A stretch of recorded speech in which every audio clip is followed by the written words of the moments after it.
A window shatters, glass everywhere. She's already moving before the sound stops. Down, low, fast. The reflex of a woman who spent 4 years on a battlefield and never forgot a single second of it. 2 shooters. One on the roof. One on the street. Someone knows she's here. She didn't come to Laramie for safety. She came because her husband died. Slowly, deliberately. 11 men dead. 17 men dead. All legal. All witnessed. All sitting on land that changed hands within 30 days of the funeral. She spent 3 years building the case her husband died to protect. She crossed 1,000 miles of winter to deliver it. And tonight, inside a newspaper office with a broken door and that hasn't stopped running. 3 people are standing between the truth and the men, trying to bury it. The clock is running. The copies are already moving through Washington. And somewhere in this city, a very powerful man is realizing. He waited too long. Laramie, Wyoming, November 1886. The kind of cold that doesn't ask permission, it just arrives. Settles into your bones like it owns the place. Like it's been waiting all year for this exact moment. To remind you that the land out here doesn't care about you. Not even on your best day. Maren Cole stepped off the train at 1:30 in the afternoon. No one helped her with her bag. She didn't expect them to. The bag was small anyway, brown leather. Worn at the corners in a way that said this wasn't her first time carrying it somewhere difficult. The kind of wear that accumulates from actual use, not from decoration. She stood on the platform for exactly 4 seconds, looked left, looked right, took it the shape of Laramie the way a surgeon takes in a patient before the first cut. Calm, methodical, already making decisions the patient doesn't know about yet. The main street running straight east to west. 2 saloons visible from here, a general store, a hotel with a sign that needed repainting. A church at the far end that looked like it had been arguing with the wind for 20 years and was losing. Then she picked up her bag and walked into town. The station master watched her go. She knew he did. She always knew when she was being watched, had developed that specific awareness through 4 years of moving through places where awareness was the difference between alive and not. He'd probably describe her to whoever asked. Woman, brown hair, gray coat, bag. Came in on the afternoon train. Didn't look like she was from anywhere around here. Didn't look like she was confused about where she was going. He wouldn't be wrong about any of that. She was 34 years old. People who didn't know her thought she looked younger. People who did know her understood that whatever age was written on her face, her eyes were older. The kind of eyes that have seen things they can't unsee. The kind that have learned to stay very still even when everything behind them is moving fast. She'd been told once by a field surgeon she'd worked under in Virginia that she had the eyes of a woman who'd already decided how the day was going to go.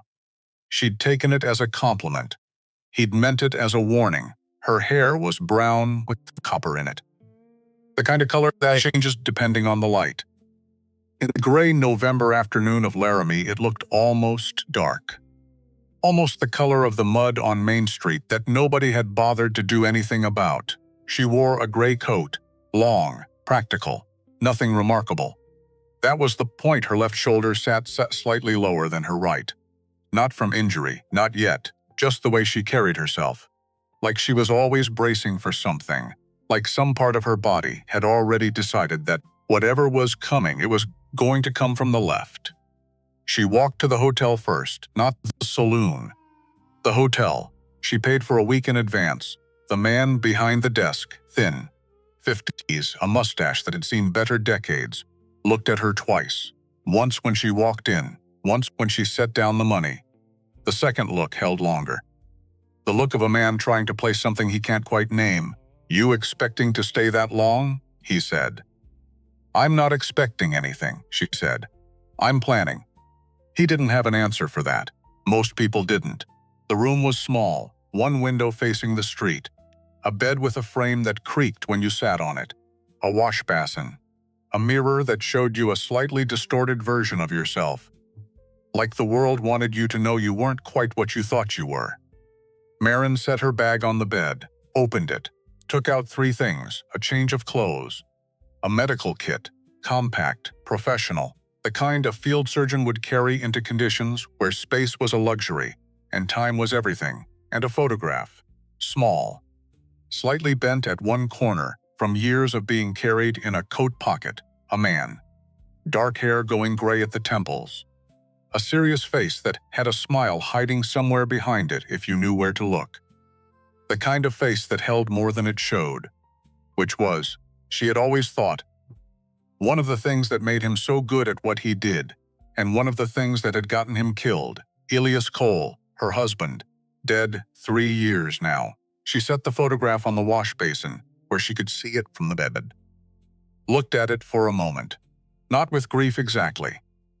More with the kind of focus that comes after grief has finished doing its worst and left behind something harder, something quieter, something that knows exactly what it's doing here and why. She closed the bag, checked the window, the latch, the view, the angle of approach from the street, checked the door, the lock, the gap at the bottom, the distance from the bed. Then she sat in the one chair the room provided and stayed still for 20 minutes. Just thinking, just getting ready. She'd been preparing for this for 2.5 years. Not this room specifically, not this chair, not this window, not this particular view of a muddy Wyoming street in November. But this moment, the moment of arrival, the moment where the planning ends and the doing begins. She'd been preparing for that for so long that she'd wondered, sometimes, in the quiet hours of the Denver mornings, whether she'd actually be ready when it came. She was ready. She was terrified. Both things were true simultaneously. She'd learned in 4 years of battlefield nursing that courage and terror were not opposites, that the bravest people she'd ever seen were also the most afraid. That the difference between them and everyone else was simply that they'd made a decision about which one got to drive. She'd made her decision. She looked at Elias' photograph one more time. Not the way she used to look at it in those first 6 months after Denver, when looking at it had been something between compulsion and punishment, the specific cruelty of looking at something you love that isn't there anymore. She'd moved past that. She was still moving past that. Grief wasn't a destination. It was more like a landscape you traveled through for so long that eventually you stopped noticing you were traveling and started just living in it. But this moment, this specific 5 minutes in this specific chair in Laramie, Wyoming, felt different, felt like the thing she'd been moving toward all along. Not an ending, a beginning. The beginning of the part where everything Elias had built with his careful, patient, meticulous hands finally got to do what it was built to do. She stood up, put on her coat, checked the inside pocket where the folded paper was. Still there, always there, and she went downstairs to start. At 2 o'clock in the afternoon, she walked into the Broken Spur Saloon. She ordered coffee. The bartender, a broad man with red hands and a face like a closed fist, looked at her the way men in saloons look at women who order coffee in saloons. Like she'd made an error in judgment. Like the problem was the coffee. She didn't acknowledge the look. She took the cup to a corner table, the corner where she could see the door and both front windows simultaneously. She sat down, wrapped both hands around the cup, and she watched. The Broken Spur was the kind of saloon that had absorbed 20 years of everything Laramie had to offer. Loud nights, quiet mornings, and a rotating population of men who all believed they were the most dangerous thing in the room. Most of them were wrong. Most of them would be wrong their entire lives without ever knowing it, which was probably a mercy.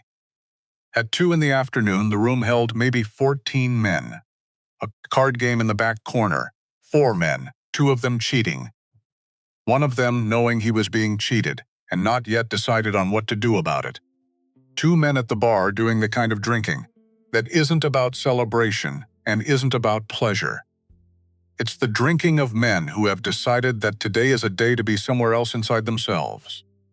3 cowboys at a table by the window who looked like they'd rather be anywhere warmer.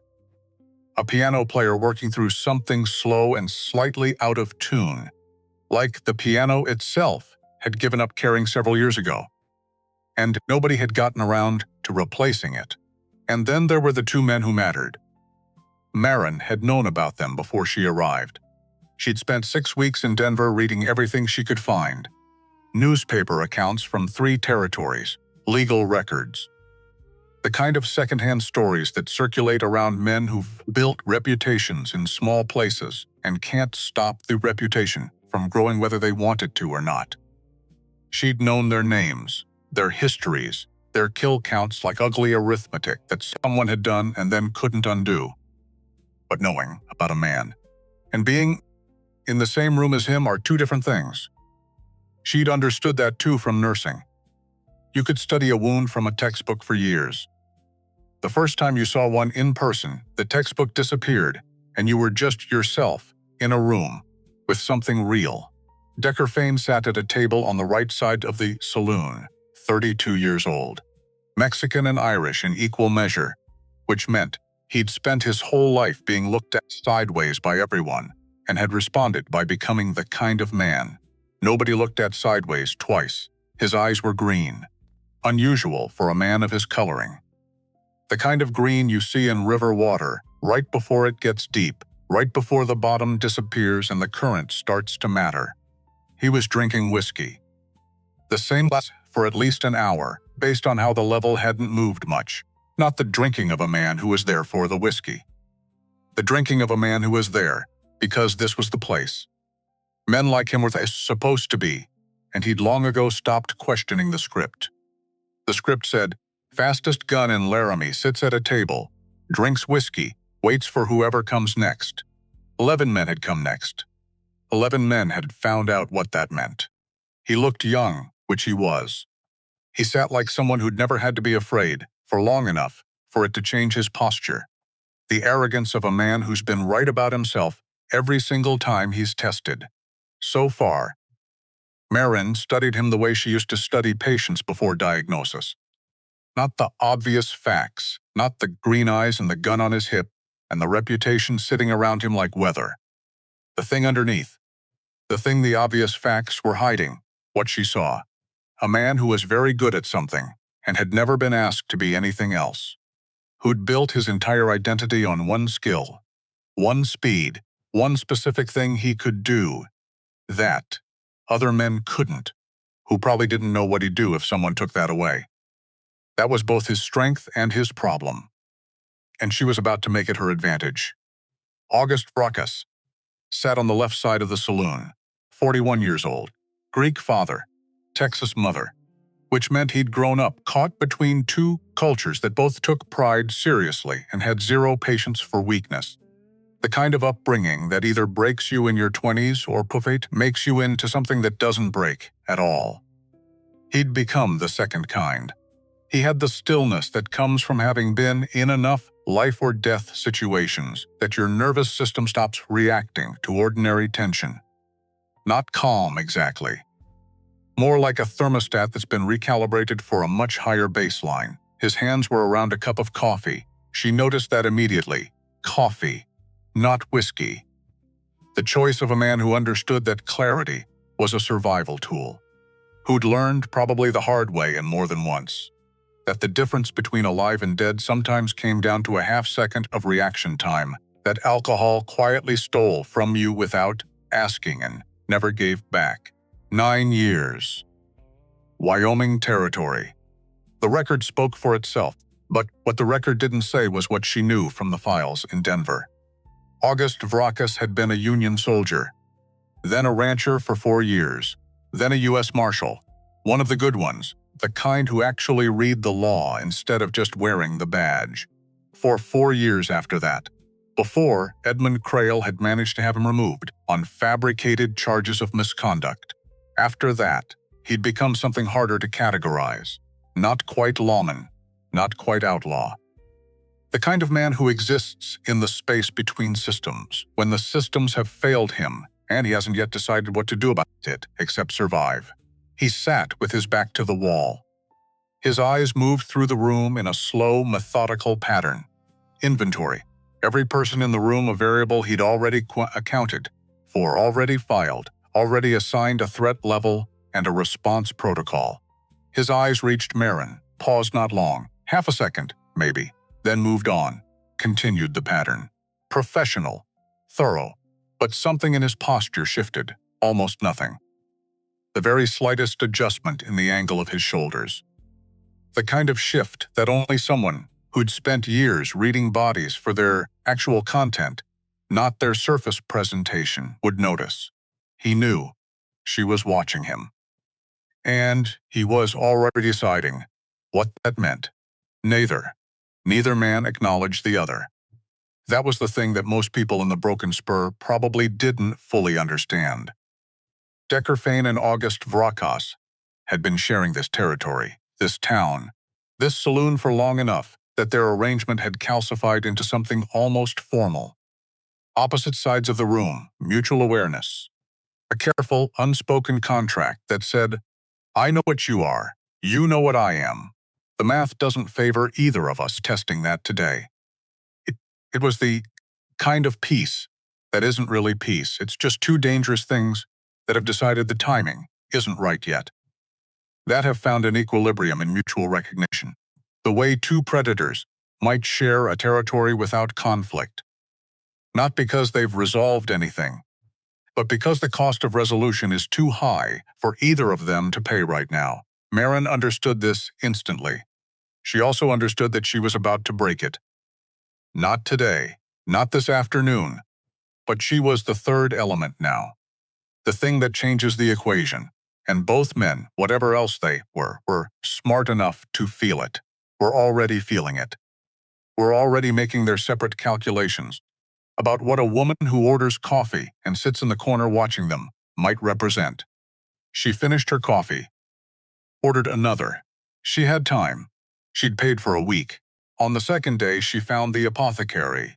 It was on the north side of Main Street. Between a land office and a harness maker, the kind of shop that exists in every small western town, because someone always needs something measured precisely. His name was Hollis, 60-something. Wire glasses that had been adjusted so many times the frames had lost their original shape. The slightly distracted manner of a man whose mind was always partially elsewhere, running calculations, cross-referencing compounds, tracking expiration dates in some internal inventory system that never stopped running. She walked in at 9 in the morning. The bell above the door made a thin, tired sound. Hollis looked up from the counter. Looked at her the way people in small towns look at strangers. Assessment first, welcome second. In that order, always. She said, I'm looking for information about a man who came through Laramie 3 years ago, October of 1883. His name was Elias Cole. Hollis went very still. He recognized the name before she finished saying it. Not the polite, oh, us, I may, recall recognition of someone searching their memory. The immediate, total recognition of someone who has been waiting, on some level, for this name to walk through the door, which told her everything. You're his wife, Hollis said. Not a question, I'm his widow, she said. There's a difference. Hollis looked at her over his glasses. Something passed through his expression. Something between recognition and pain. The look of a man who'd been carrying something heavy for a long time and had just seen the person he owed it to walk through the door. He told me someone might come, Hollis said. But what else did he tell you? That I shouldn't volunteer information. A pause. He took off his glasses, cleaned them with his apron, put them back on. A small ritual that bought him 4 seconds to make a decision. But that if his wife came, she'd already know enough that I wouldn't be telling her anything she couldn't figure out herself. Maren waited. She was good at waiting. 3 years of this had made her very good at it. Waiting without appearing to wait. Being still without appearing to have stopped. Your husband came to see me, Hollis said. October 1883. He was already sick. He knew what it was. He'd known for some time. I think, long enough to have made his peace with the knowing, which is a different stage than most people reach. A pause. He wanted me to document the specific compound. For evidentiary purposes, he said. He was very precise about the language. Evidentiary purposes, did you? I did. I documented everything. The compound, the concentration levels he described, the timeline of symptom progression he'd been tracking himself. Another pause. He was thorough. Even then, he left something here, she said. It wasn't a question, yes. He said to hold it until someone came who could prove they knew what it contained and why it mattered. Maren reached into her coat, took out a folded piece of paper, set it on the counter between them. Hollis unfolded it. Read it. His hands went very still. It was a partial chemical analysis, dense, precise. Written in the language of someone who understood both the compound and its deliberate application. Written in the language of someone who'd had years to study what had killed the person she loved and had documented every step of that study with the same methodical care she'd once applied to battlefield wounds. The kind of document that says, I know what killed him, I know how, I know it was deliberate, I know the mechanism, and I can prove all of it. Hollis looked up. Where did you get this? I wrote it, Maren said. I'm a nurse. Was. Battlefield. 4 years in Virginia. I know what arsenic accumulation looks like in a body over time. I documented everything before he was buried. Every symptom, every progression. The specific pattern that doesn't match natural illness, but matches something administered in small regular doses. Over months. A long silence. The shop held its breath. He said you were remarkable, Hollis said quietly. She didn't answer that. Couldn't, for a moment. Couldn't afford to let that land where it wanted to land. What did he leave? She said. Hollis went to the back of the shop, came back with a small tin. The kind used for medicinal powders, the kind that sits on shelves and looks like nothing. Inside, wrapped in oilcloth, was a folded document, dense handwriting, numbers and abbreviations in a shorthand she recognized immediately. Not just recognized, felt. She held it in both hands. Just for a moment, just long enough to feel the weight of it, the 3 years of it. Then she put it in her coat pocket, next to the photograph. He left one other message, Hollis said. She looked up. He said, give it to Decker Fane first. Not because Fane knows what it means. Because Fane is the one who needs to understand why it matters. She turned that over for 2 days before she acted on it. In those 2 days, she didn't go back to the broken spur. She didn't need to. She had what she needed from the first afternoon. And returning too often before she was ready to move would flag her presence to anyone who was watching. Someone was always watching in a town like Laramie. The watchers were just part of the landscape, the way the cold was part of the landscape. You accounted for them and moved accordingly. Instead, she walked the town, learned it the way she learned everything, systematically, attentively, building a map not just of the streets but of the routines, who opened their shop when, where the horses were kept and by whom, which buildings had rear exits and which ones were dead ends. The specific rhythms of a place that told you, if you paid attention, how it would behave under pressure. She thought about Elias while she walked. She thought about him in the working way she'd learned to think about him. Not the grief version, which was its own landscapey, and always would be, but the operational version. The version where she used his thinking as a tool, checked her reasoning against his reasoning, let his methodical mind be a presence she could consult even now. Elias Cole had been a private investigator, not the dramatic kind, not the kind from the stories people told in saloons, with a gun and a quick mind and a woman waiting somewhere, the quiet kind. The kind who spent weeks reading documents and following paper trails and figuring out the architecture of how people in power kept themselves in power. He'd had a small office in Denver. A desk, 2 chairs, a window that faced an alley. He'd always said the alley was perfect because nobody interesting looks out an alley window, which meant nobody paid attention to him looking out of it. He'd been good at it. Meticulous, patient, possessed of the specific quality of mind that could hold a dozen threads simultaneously without losing the visual texture of any of them. She'd fallen in love with his mind first, then with the person around the mind. The way he could be completely still in a room without being absent from it. The way he noticed things without making you feel noticed. The way he told the truth, even when a gentle version would have been easier for everyone. Those qualities, the patience, the thoroughness, had eventually gotten him killed. Because they'd led him somewhere that made him inconvenient to a person, with the resources to remove inconveniences. In 1883, Elias had been hired to investigate land acquisition irregularities in Wyoming. A pattern of property changing hands after the original owners died in what everyone officially called accidents. And duels. Lots of duels. Legal duels, properly witnessed. Nothing wrong with any of them on paper. Except that the men who died in those duels always happened to own land that Edmund Crail wanted. And the men who killed them always happened to receive payments. Not obvious, not direct, routed through enough intermediaries to be invisible unless you were the kind of person who read documents very carefully. Shortly after the duels concluded, Elias had found the pattern, documented it, built a case the way he built everything. From the outside in, establishing the large shape before filling in the specific details. Never guessing at what he didn't know, and never assuming what he knew was the whole picture. And then he'd started getting sick, slowly, over months. The kind of sick that the doctors in Denver had called a wasting illness, the name they used for things they didn't understand or didn't want to name. Maren had understood. She knew what wasting illness looked like in every stage, and she knew what deliberate, slow arsenic poisoning looked like. And she knew these were not the same thing no matter how carefully someone had constructed it to appear that way. By the time she understood it was poison, it was too late to reverse. They both knew it.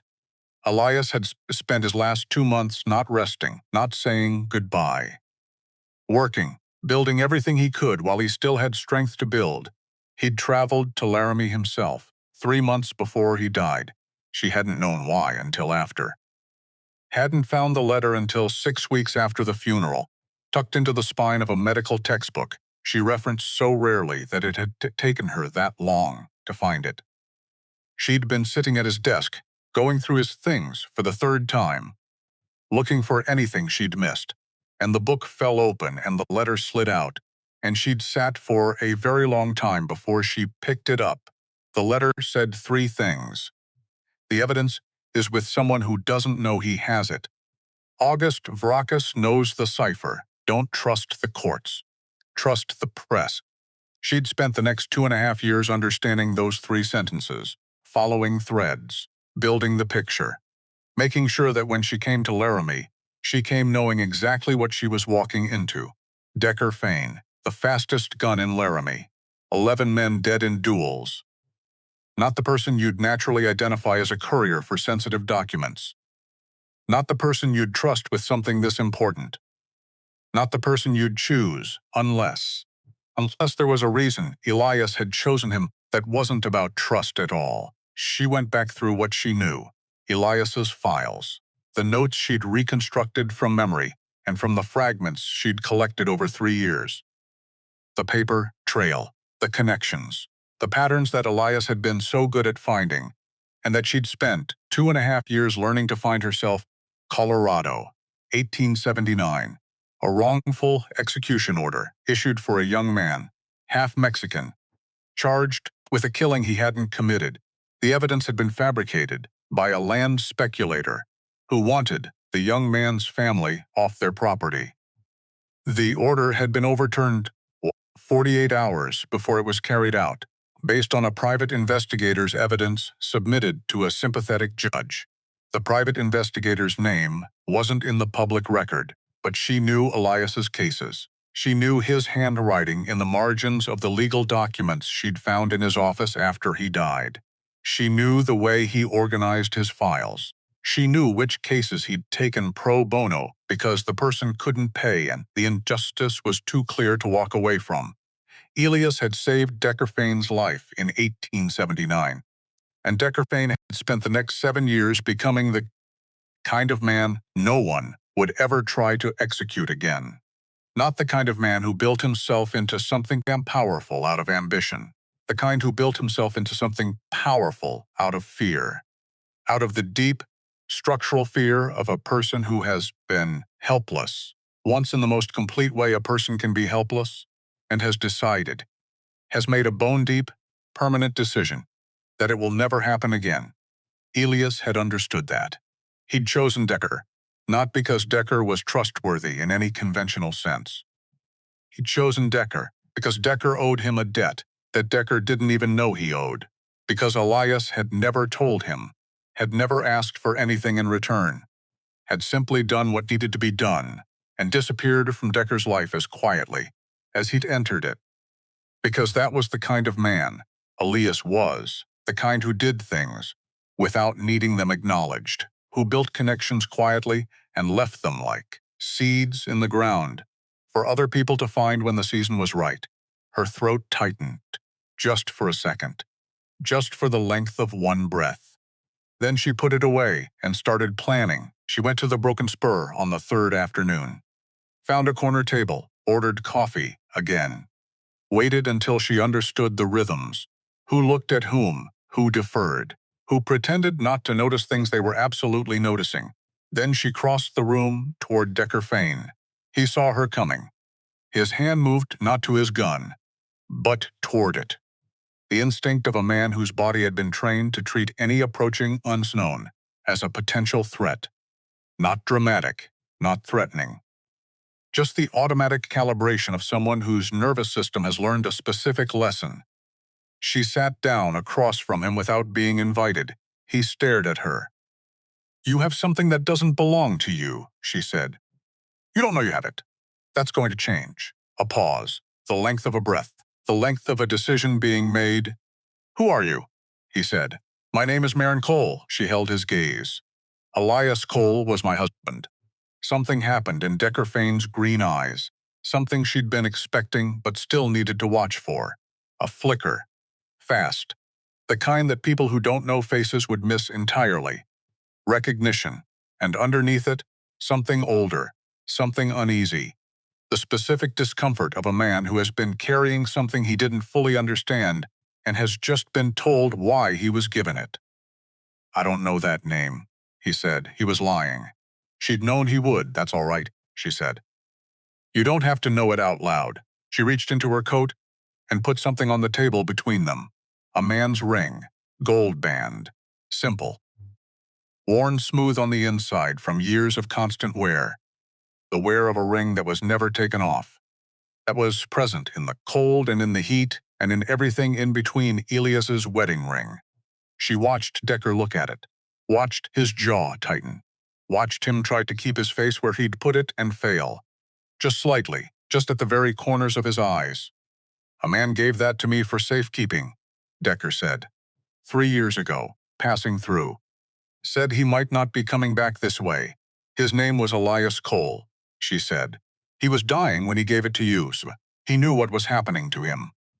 He came here specifically to leave things with specific people. He chose those people very carefully. Why? Because he knew if he left them with me they'd be found before I was ready to use them." A pause. "He was protecting me." Even then, even at the end, Decker looked at the ring for a long moment, then at her. Something shifting in him. Some internal structure being quietly revised. "You came here alone?" he said. "I came here prepared," she said. "Which is different. What do you want from me?" "The journal," she said. "The small one he left with you. The one you haven't opened, because something about it told you not to." Decker's expression shifted, recalibrated. The specific recalibration of someone who has been accurately read and doesn't like how it feels. "There's no Decker," she said it quietly. Not softly, just quietly. The way you say someone's name when you need them to actually hear you. "I know he saved your life in Colorado.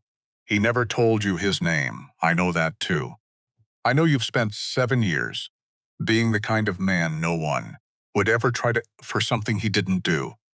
Because that kind of helplessness, the specific kind, where someone else holds your life and you have no say, breaks something in a person that never fully heals.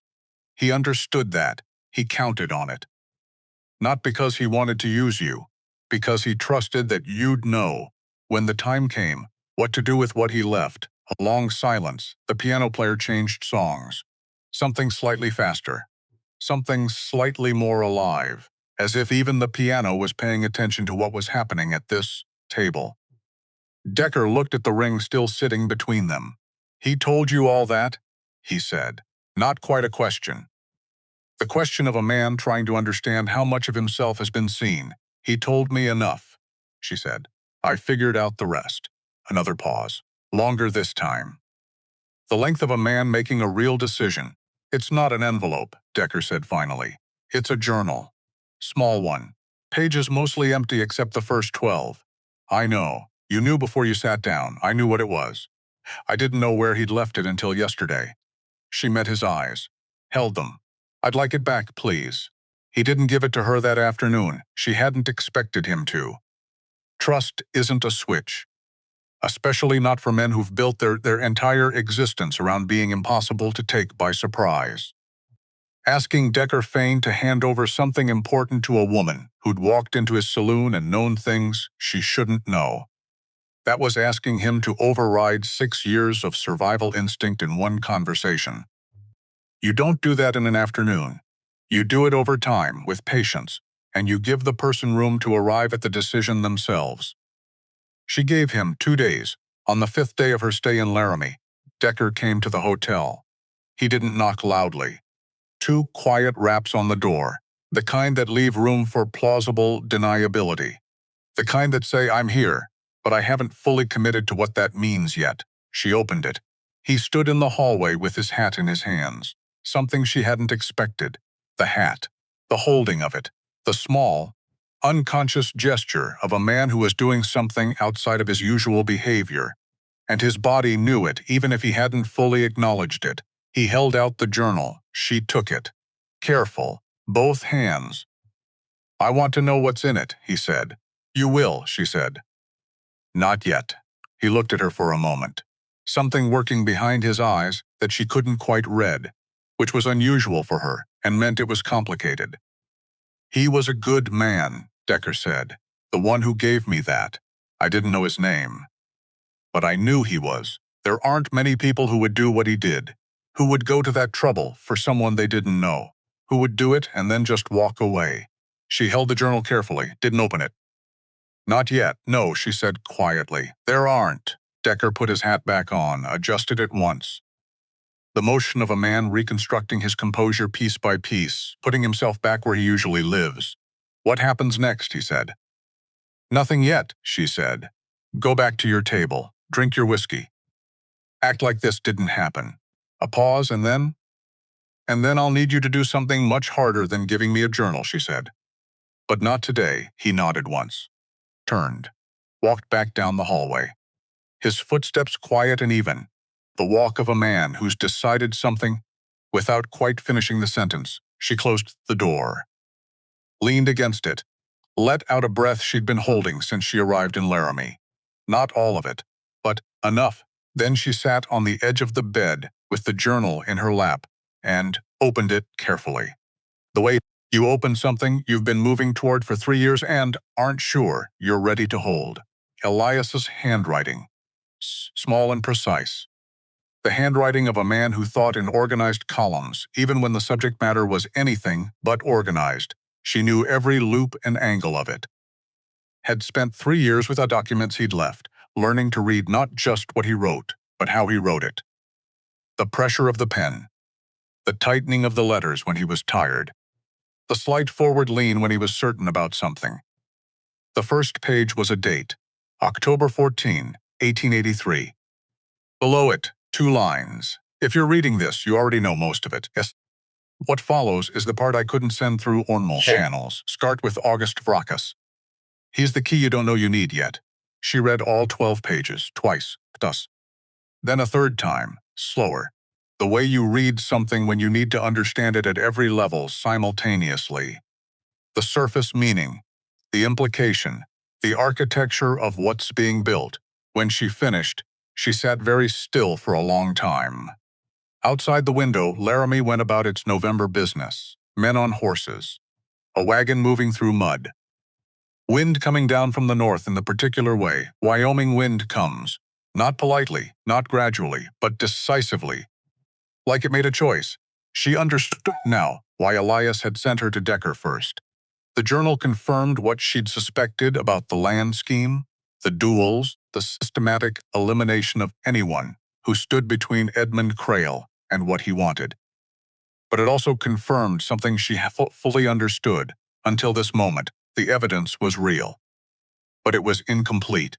What Elias had documented was enough to show the pattern, but the specifics, the names, the transactions, the dollar amounts, the dates, the routing, were written in the shorthand cipher he and August Vrachas had developed together during Vrachas's time as a marshal, a cipher that only August could fully decode, that Elias had constructed to require August specifically, like a lock built for one key.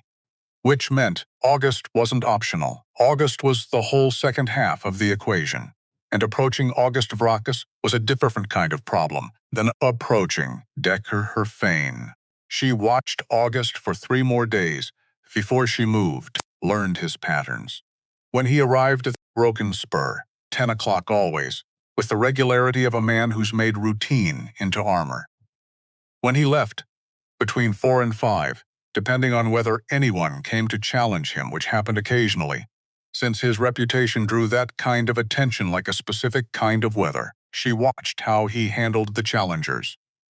Not with aggression, with a quality of attention so complete and so still that the challenger usually felt it before he saw it, felt something shift in the room, and reconsidered. The ones who didn't reconsider became part of the stories people told about August Vrachas. And those stories grew a little larger each time.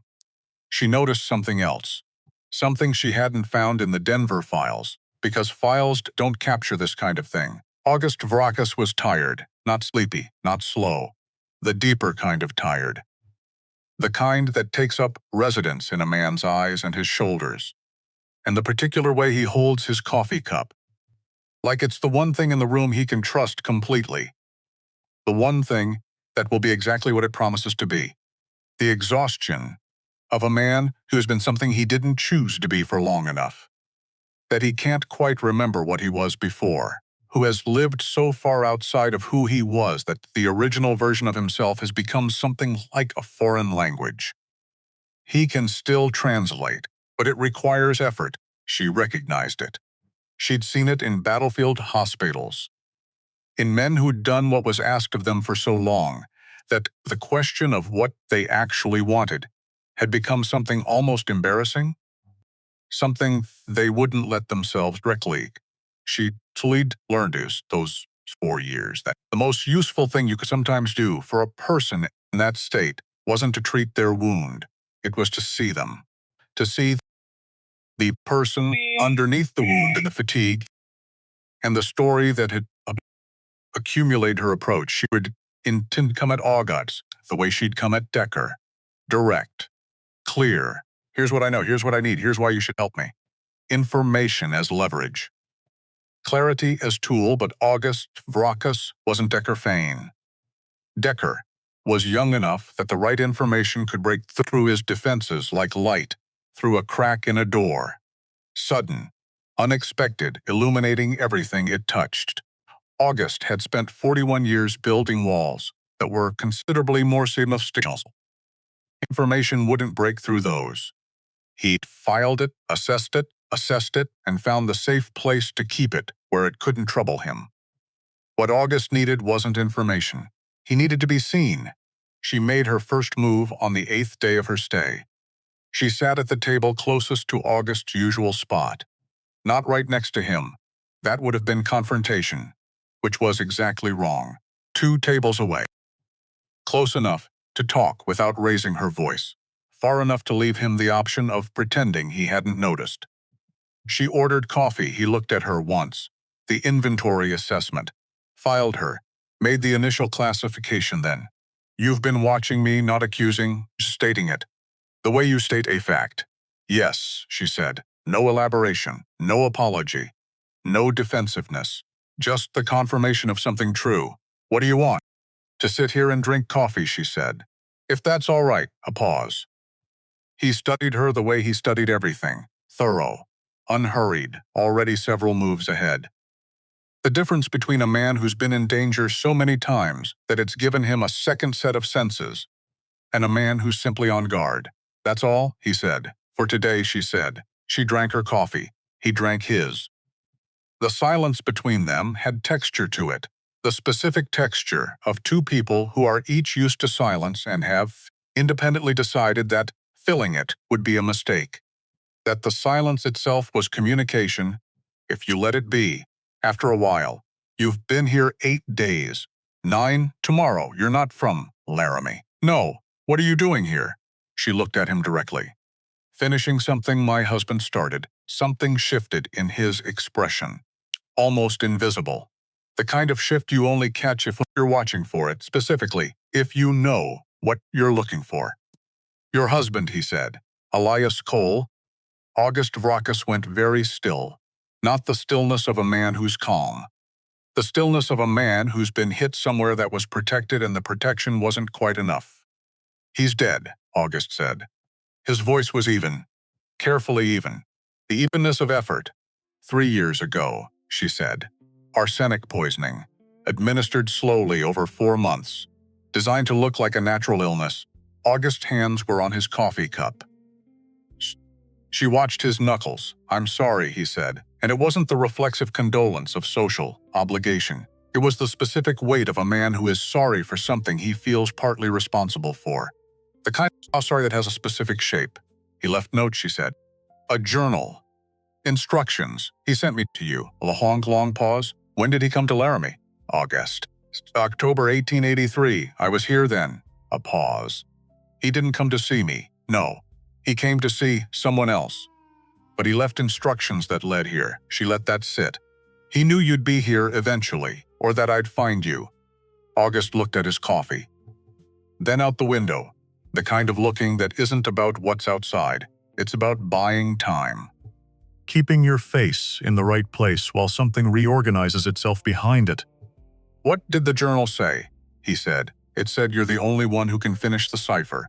A very long silence. The kind that has weight.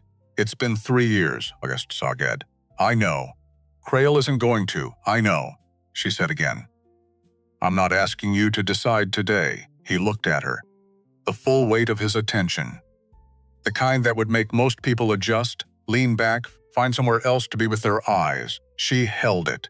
Didn't look away. Didn't adjust. You're not afraid of me, he said. Something almost curious in it. I'm afraid of a lot of things, she said. You're not one of them? Why not? She picked up her coffee cup, took a sip, set it down. Because Elias trusted you, she said. Even after everything. Even after you didn't come when he needed someone to come.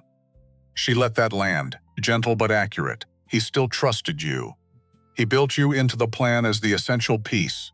And Elias Cole was the best judge of character I ever met. August said nothing for a long time, then quietly, to the coffee cup more than to her. He should have come to me. In 1883, yes, she said. He should have. She stood up. Left footman for her on the table. I'm in room 4, she said. If you decide you want to talk more. She walked out of the broken spur into the November cold. He came that evening, 2 quiet raps. The same as Decker. She was beginning to think it was a Wyoming thing. Dangerous men trying to make their knuckles sound harmless. Or maybe it was just the thing you do when you're doing something that's outside your usual territory, and your body is expressing caution even if your mind has decided. She opened the door. August stood in the hallway. He looked different outside the saloon, less contained somehow, or more himself. She couldn't decide which. Maybe both. I want to see the journal, he said. She stepped back. He came in. She handed him the journal and sat on the edge of the bed. He took the chair, opened the journal, read all 12 pages. He read slowly, the way someone reads something that is simultaneously familiar and devastating. That contains things they knew and things they didn't, and things they'd been trying not to think about for 3 years. When he finished, he set it on his knee.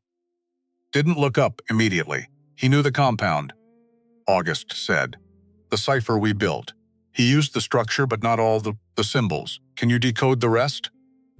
Most of it. A pause. There are 3 entries I'll need to think about. The later additions. He modified the system after He stopped. After you left the marshals, she said.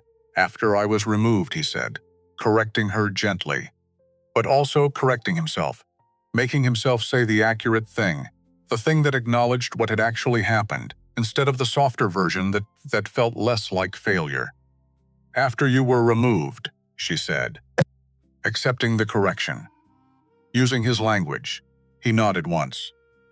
He modified the cipher to account for not having you, she said. But he left enough anchors that you could still navigate it. August looked at her with an expression she couldn't entirely categorize. Something between grief and something she might call respect, if she let herself. He planned for everything, August said. He always did, she said. Right up until he couldn't anymore. A silence that held everything they weren't saying. Then August Vracus. Fastest gun in Wyoming territory. 17 men dead, former U.S. Marshal, a man who had spent 9 years becoming something he'd never intended to be. Looked at the journal in his hands and said, very quietly, "What do you need me to do?" She told him. Not everything. Not yet. Enough to understand the shape of it, the destination. The reason, the scale of what Elias had built, and what she intended to do with it. When she finished, August was quiet for a while, his elbows on his knees, his eyes on the floor, the posture of a man doing serious arithmetic. Decker Fane, he said finally. You've already talked to him, yes. He gave you the journal. Yes, he knows what's in it, not the details. He knows it's important. He knows he's part of it. August looked up. He's not going to like what's in it. No, she said. He's not. The men on that list. I know which ones Decker killed, she said. I know which ones Crail arranged for Decker to kill. Decker thought they were legitimate duels. They weren't. He needs to know the difference. He will, she said. When the time is right. A pause, and Crail, August said. Washington, she said. He's not in Wyoming anymore. He moved the operation east, which is both better and worse. Better because he thinks he's safe behind the distance. Worse because the courts there are fully embedded in his network. Which is why you said press. Which is why us said press, she said. Don't trust the courts. Trust the press. He was specific about that. He knew exactly why. August nodded. Processing. The slow, thorough processing of a man who doesn't move until he understands exactly what he's moving toward. This is going to take time, he said. I know. And it's going to be dangerous. I know that too. He looked at her for a long moment. Something working through his expression that she let pass without naming. You're going to need, he started. And then the window behind her shattered glass. Everywhere she was already moving before the sound finished registering. Down and to the right. Not a decision, a reflex. The battlefield training that doesn't care how many years have passed, that fires faster than thought. Don't freeze. Move. Get low. Assess. August was on his feet before she hit the floor, gun in hand. Already at the wall beside the window. Moving the way a man moves when his body knows this territory. A shot from outside, the bullet, had punched through the window and into the wall, above where she'd been sitting, 3 inches higher, maybe 4. The specific distance between a close call and the end of everything. She stayed low, heart fast, keeping her breathing deliberate. Slow it down. You need your mind right now. Another shot. This one lower. Closer to August. 2 shooters, August said. His voice was steady. The voice of a man for whom this is, however, regrettably familiar. One on the roof across the street. One at street level, south side. She was already 3 moves ahead. Crail knows I'm here. Crail always knows. A pause. Stay down. He moved to the door, opened it carefully, said something quiet to someone in the hallway. A word, maybe 2. Then came back. We need to move you, he said. Now, the journal, already in my coat, matter of fact. like he'd made the decision before she finished the sentence. Like some part of him had already crossed the line from observer to participant without stopping to announce it. She looked at him. He looked back. "You came to Laramie for answers," he said. "I know where to take you." She stood up, straightened her coat. "Left shoulder, right shoulder. Lead the way," she said. They got out through the hotel's back entrance. The alley behind the building was dark and cold, and smelled like horses and old wood, and the specific combination of things that cities make when nobody's looking. August fit through it without hesitation. He'd mapped the exits. Of course he had. The reflex of people who've learned that knowing where the doors are is never wasted effort. Decker Fane was waiting at the far end of the alley. She stopped. Looked at August. "You sent word," she said, 2 minutes ago. When I opened the door, she turned to Decker. "You got here that fast?" Decker shrugged, the studied nonchalance of a young man who'd moved very quickly and didn't want to admit the speed of it. "I was already watching the hotel," she absorbed that. "Since when?" "Since the third day you were here," he met her eyes. "I knew something was wrong. Didn't know what. Figured watching was better than not watching." She stood in a dark alley between two of the most dangerous men in Wyoming territory and felt clearly and precisely that Elias had not been wrong about either of them. "Someone in Laramie told Crail I was here," she said. "There's always someone," August said. "We need to move," Decker said. "Where?" "Out of town," August said. "I know a place, safe enough." For a while she nodded once, short, decisive. They moved. The night was cold enough to hurt. The specific hurt of Wyoming November cold, honest and total, and completely indifferent to how you feel about it. They rode for an hour, August leading, Decker on her left. She adjusted her position on the horse twice, taking note of the way her shoulder tracked. Filing it for later, the place August brought them to was a farmhouse that had been empty for at least a winter, maybe two. The kind of emptiness that settles into a building's bones and becomes structural. But the roof was sound. There was a wood stove. There was firewood stacked against the east wall, dry enough to catch. That was enough. Decker got the fire going. Fast, efficient, without being asked. August stood at the window, scanning the road they'd come down. She sat at the rough table in the center of the room and opened the journal. "We need to decode as much as we can tonight," she said. August came away from the window, sat across from her, took the journal, held it under the lamp Decker had found and lit, a good lamp, almost full of oil, enough for the whole night. He started translating, quietly, methodically. She wrote as he spoke, shorthand becoming sentences, sentences becoming evidence.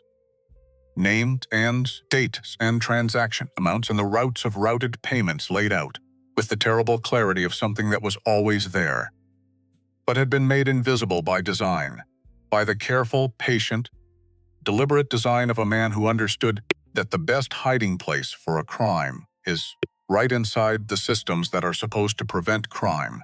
Decker watched from the stove. She could feel him processing, taking it in. The arithmetic of what Elias had found, the picture that emerged, was worse than she'd thought, which was saying something, because she'd thought it was quite bad. Edmund Crail had been running his land acquisition scheme for 14 years, not 3, not 5, 14. The Wyoming Territory work was simply the most recent phase. Before that, Nebraska. Before that, parts of Kansas. A slow, patient westward progression, following the railroad surveys and the settlement patterns, acquiring land in the path of inevitable development, and holding it until development arrived and the land was worth 10 times what he'd paid. 14 years of this, hundreds of properties. And behind each acquisition, the same mechanism. Identify the landowner who wouldn't sell voluntarily, manufacture a cause for their removal. Use the honor culture of the territory to make the removal clean and legal, and witnessed and impossible to challenge afterward. Timed the fastest available gun. Create a pretext, stand back and let the code do the work. Decker Fane had been useful. So had 3 other men whose names appeared in the journal. with less frequency. Men who didn't know they were instruments, who thought they were protecting their own honor, who had no idea the specific confrontations they'd found themselves in had been architected by someone who stood very far away and kept his hands extraordinarily clean. The cipher decoded a list. Landowners removed, dates, methods, adjacent payments routed through 3 layers of intermediaries, the whole machinery of it. And then, 12 pages in, the entries shifted. Elias's handwriting changed. Not the letters, the pressure. Like the pen was being pressed harder into the paper. Like he was trying to make the words more permanent by the force of his intention. August read the passage out loud. His voice didn't waver, but his jaw tightened once and then released, like he'd decided to feel something and then decided to postpone it. Elias had found the name of Crail's primary legal contact in Washington, a man named Harwick. Served on 2 federal committees. Had been quietly ensuring that any legal challenge to Crail's land titles got reassigned to judges who owed Crail favors. The Washington network was small, maybe 8 people total. But they were positioned precisely. Placed at exactly the joints in the system, where the most pressure could be applied with the least visibility, the spider's web that made the whole enterprise untouchable through conventional means. Don't trust the courts, trust the press. Now she understood that completely. Not intuitively. Specifically, he mapped the entire obstruction apparatus, August said. He set the journal down before he died. He knew exactly who to avoid. And exactly who to go to instead, she said. August nodded. There's one more entry, he said. She waited. He read it. His voice stayed even. But something in his face shifted when he finished. Something that was there, and then carefully contained. The last entry was different. No cipher, plain language. Written near what she now understood was close to the end of Elias's strength. August, if she found you, and she will have found you, then you already know what I needed you to know. I'm sorry I didn't come to you directly. I thought I was protecting you. I may have been wrong about that. I was wrong about some things toward the end. Not about Maren. Never about Maren. Help her get to Washington. That's all I'm asking. The room was quiet for a long time. August set the journal on the table. Didn't look at her. He knew I'd read it, August said. He counted on it, she said. Decker came in from outside. Stamped mud off his boots. Read the room the way young men who've survived mostly by reading rooms learn to. What did I miss? He said. August looked at Decker. Then at Maren. Then back at the journal. There are 3 duels listed here, August said, with footnotes. The footnotes name the winner. Decker went very still. 2 of them are marked with a specific notation, August said. Elias used it to indicate deliberate arrangement, third-party orchestration. The fire made its small, steady sounds. Outside the Wyoming, what names? Decker said. Perfectly level. The level of effort, August said. 2 names. They landed in the room like stones into still water. The silence after them had ripples. Decker stood up, walked to the window, stood there with his back to the room. For a long time, nothing. Then, I didn't know. I know, Maren said. I would never have. I know that too, she said. She watched his back. The specific grief of it. The shape that a man's shoulders make when he's discovered that the clean story he told himself about himself was built on something that wasn't clean at all. The architecture of identity, suddenly requiring an inspection it was never designed to survive. What do I do with this? He said, almost to himself. The question of a man who doesn't know which way to face. The same thing anyone does, she said. You decide what comes next. He turned around. His face had changed. Something put down. Something harder and quieter picked up in its place. Tell me what you need, he said. She held his gaze. I need you to not be the fastest gun in Laramie for a while, she said. I need you to be something more useful than that. He looked at her for a long moment. All right, he said. They left that night, or tried to.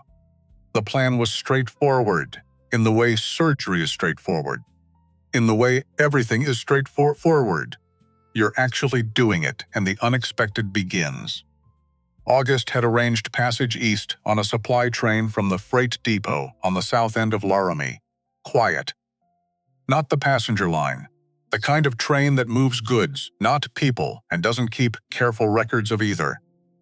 They were moving through the back of Laramie toward the depot when she stopped them. 300 feet from the depot. In the shadow of a warehouse wall, because there were 2 men at the depot. Not freight workers. The specific patient stillness of men who are waiting for something, who know what they're waiting for and are in no hurry because they know it has to come to them eventually. She put her hand up. Everyone stopped. Decker was already looking. August already calculating. How did they know? Decker said. Barely above a breath, someone. Walk in town. Sam, August said. Same volume. She studied the 2 men, their positions, the light and shadow, the angles of coverage, and then she recognized one of them. She didn't show it, but she felt it. The specific cold shock of recognizing someone whose presence completely changes the information landscape. She'd seen his face in a file in Denver, a photograph taken during his time as a federal officer, older now, heavier through the jaw and shoulders, but the same. A former U.S. Marshal named Callum Reese. August's former partner. She pulled back. Carefully, gestured. They retreated to a position behind a stack of freight crates, half a block from the depot. The one on the left, she said to August. You know him. August went very still. Callum, he said. Barely a word. You thought he was dead, she said. Not a question. I was told he was dead. A pause. The length of a man reconstructing 3 years of what he believed. 1884. An incident in Kansas. There was an incident, she said. He was recruited out of it. August looked at the depot, at the man standing there in the dark, waiting, working for the man who had destroyed August's career, apparently willing to do whatever that required. He knows our route, August said. He knows the route you arranged, she said. Which means we don't take it, Decker was already thinking. Livery on the north side. Man named Porter. Doesn't ask questions if you pay correctly. How far can we get by horse before morning, she said. Far enough, Decker said. If we go now. She looked at August. He was still looking at the depot. August, she said quietly. He looked at her. We go, she said. He nodded once. The sharp nod of a man closing a door he didn't want to open in the first place. They went. North livery, Porter, coins, 3 horses. No questions asked and none offered. That was the transaction. They rode east into the dark, and Laramie fell behind them, and Wyoming stretched out in every direction, vast and cold, and completely indifferent what any of them were carrying. She rode with the decoded pages against her chest inside her coat, the journal in her left breast pocket, the photograph of Elias in the right. She'd become, without quite deciding to, a woman who carries her entire purpose on her body, who doesn't leave the important things somewhere else. After an hour, August rode up beside her. A quarter-mile of silence. I trained him, August said finally. Callum, when he came into the marshals, 23 years old, didn't know anything. I spent 2 years making sure he knew enough. She let him talk. Just let the words come out into the cold air. He was good, August said, conscientious, cared about doing it right, or he seemed to, or maybe he did once. And then something changed somewhere I couldn't see. A pause. I don't know when it changed. Maybe when Crail made him an offer he couldn't refuse, she said. Maybe.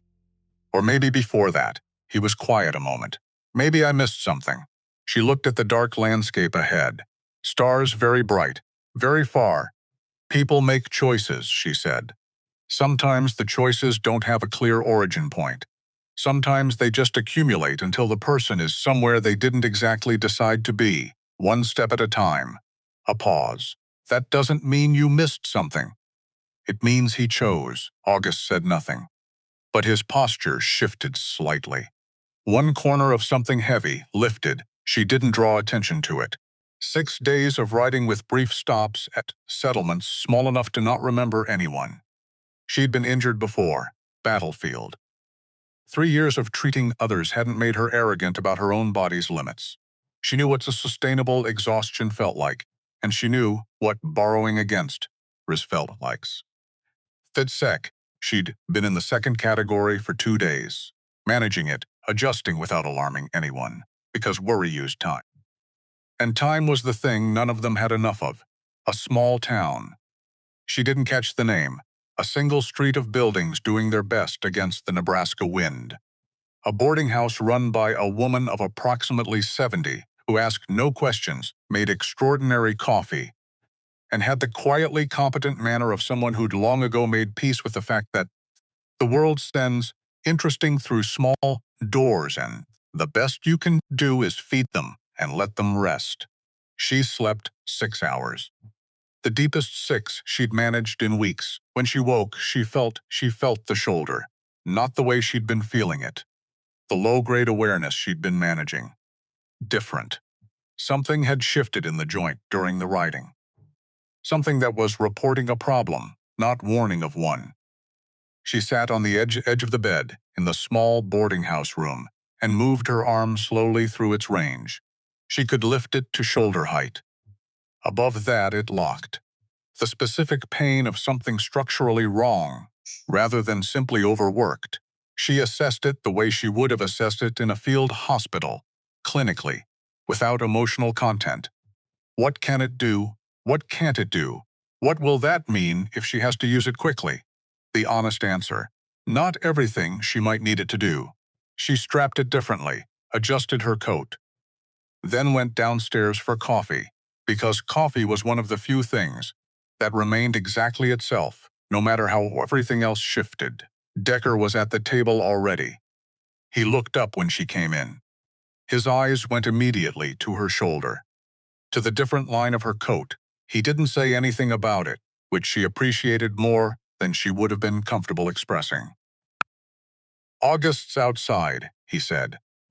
He found something. She took the coffee the boarding house woman offered, drank half of it standing at the kitchen counter, the fastest she could drink it hot, then went outside.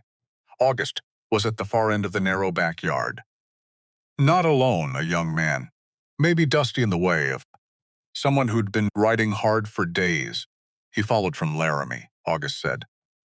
She looked at the young man. He looked back with the expression of someone who has rehearsed what he's going to say and is now not sure it's adequate. "I work for Hollis," he said. "The apothecary."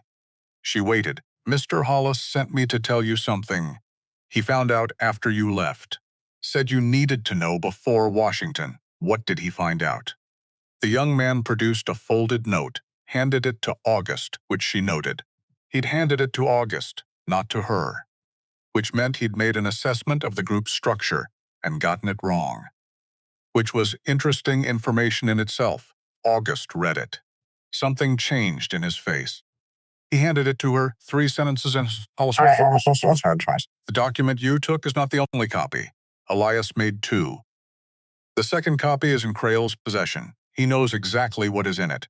She read it twice, folded it, understood what it meant. Crail wasn't waiting to find out what she had. He already knew. He'd known for 3 years. He'd spent those 3 years building the obstruction apparatus in Washington, specifically because he knew the documentation existed and understood it would surface eventually. He'd had time to prepare, time to position, time to make certain that every conventional path she might take was already blocked before Boschwarkelu bottered walking down it. He was ready for them. He had been ready for them the whole time. Which changed everything and nothing, because the plan was still the plan. The press was still the press. The cipher was decoded, and the pages were against her chest. And Aldous Fitch was in Washington with 2 years of incomplete work that was about to become complete. But the margin was smaller, the window was tighter, and Crail would have people in Washington who weren't waiting to intercept them but who were already in position, already there, already ready. She handed the note back to August. "Thank Hollis," she said to the young man. "Tell him we understand." She went back inside, finished her coffee. Didn't let her hands shake until she was in the washroom alone for 30 seconds. Then she let them. Just 30 seconds, then she stopped. They reached the Nebraska town of Cordell on the 14th day. Population maybe 800. A rail junction. Enough anonymity to disappear into for 2 nights while the horses and the people recovered. They'd agreed on Cordell before they left. A fixed point in the plan. You need fixed points, otherwise everything becomes improvisation, and improvisation at high stakes burns people out faster than anything. She used the time to write not notes, not planning documents. A letter, long, careful, addressed to no one in particular or to everyone in particular. A complete secondary account of everything she knew and how she knew it, independent of the journal, able to stand alone if everything else was lost. Because she'd learned from Elias, you make redundancies, you build in contingencies. You don't assume the thing you're carrying will make it to where it needs to go. She wrote for most of the first night. Her hand ached, her shoulder ached. Outside the Cordell boarding house window, the Nebraska wind did what Nebraska wind does. Went on forever in both directions, and didn't apologize for any of it. Around midnight, 2 quiet raps on the door. Decker. He was holding 2 cups of coffee. The boarding house was apparently the kind of establishment that left a pot on the stove around the clock. She was adding this to her list of things she was grateful for. She took the cup. He leaned against the doorframe. "You're not sleeping," he said. "Writing," she said. He looked at the pages on the desk. A second account. In case, he nodded. Drank his coffee. "I've been thinking," he said. "About those 2 names." She waited. "The men I killed," he said. "Harrowfield and Crane." He'd heard August say them clearly in the farmhouse, stood at that window and heard every syllable and filed them the way you file the things you know you'll need to reckon with eventually. I've been trying to remember those duels, trying to remember if there was anything off, any sign. A pause. "They came to me, both times. I didn't go looking." Crail arranged the approach, she said, carefully. "He needed it to look like they came to you. But if I'd known, you didn't know. I should have asked more questions." She looked at him. At the young man who was doing the hard work of understanding that being very good at something doesn't automatically come with wisdom about what you're using it for. That speed and skill are tools, and tools don't care what they're pointed at. "Asking more questions," she said carefully, "isn't something meant with your reputation spend time on. The reputation protects you from needing to ask. It also protects you from learning what the questions would tell you." He absorbed that. "That's not a small problem." "No," she said. "It's not." He was quiet for a moment. "My father used to say that a fast man with a gun and a slow man with a question will both solve the same problem eventually. The fast man just makes more noise doing it." She hadn't expected that. She let herself almost smile. "He sounds like he was smarter than most," she said. "He was," Decker said. "I didn't listen to him enough." She looked at her letter, at the pages of careful writing. The record of everything Elias had started and she was finishing. "You're listening now," she said. "That counts." He finished his coffee. Set the cup on the floor beside the doorframe. A small, human detail in the middle of everything large and dangerous. "Be careful with the shoulder," he said. "I can see you compensating. I'm managing it. I know you are. I'm saying be careful anyway." He pushed off the doorframe. "Get some sleep." "I'll take the next watch." He left. She turned back to her letter, wrote for another hour, then slept. The second night in Cordell. She was at the water pump at the side of the boarding house. 7 o'clock, maybe. The light going gray. That specific gray of late November afternoon transitioning to early evening. The temperature dropping in the way November temperatures drop, slow at first and then suddenly, like a decision being made. Footsteps behind her. Multiple. Not trying to be quiet. She turned. 2 men. Unfamiliar. The specific bearing of men hired for a purpose. Not local. The dust on them was wrong, for Nebraska. Longer travel than that. And behind them, Callum Reese. He looked different in better light than the Laramie depot shadow. Older than the photograph. Heavier. A face that might have been trustworthy once. That had the architecture of trustworthiness still in it, the bones of it. but had traveled some distance from that without quite arriving anywhere she could name precisely. Mrs. Cole, he said. The courtesy was structural, the kind that exists to mark the space before you say what you mean. She said nothing. I need the journal, he said. And everything you've decoded. That's all this has to be. That's not nothing, she said. No, he admitted, but it's survivable. You walk away, you go somewhere. You make a life, she studied him. How long have you been following us? Since you left Laramie, a slight tilt of his head. You're good. You made it harder than most. But the freight depot was where I understood where you were heading. You set that up, she said. Knowing we'd see it and redirect, something moved in his expression, almost imperceptible. You were going to redirect anyway. The depot just told me which direction she thought about August. About the man standing in front of her, the 23-year-old he'd been. The man August had spent 2 years training, the person who had taken all of that and pointed it at the wrong thing. I don't have the journal with me, she said. I know, Vrachas has it. Where is he? I don't know, Mrs. Cole. I don't know, she said, again calm, even. The truth-flavored part of a half-truth. They had separated the materials as precaution. The journal was with August. The decoded pages were with her. The letter she'd written last night was somewhere else entirely. Hickhouse looked at her for a long time, running calculations she could almost follow if she watched carefully enough. You're not afraid, he said. Something in it that wasn't quite confusion but was adjacent to it. I've been afraid for 3 years, she said. I've just gotten efficient about it, he almost smiled. It didn't reach his eyes. The 2 men I brought won't hurt you, he said. I want that to be clear. All right. But I do need the materials. I understand what you need, she said. And? She looked at him steadily. And you're not getting them. A pause. Long. The kind where a situation holds very still while it decides what to become.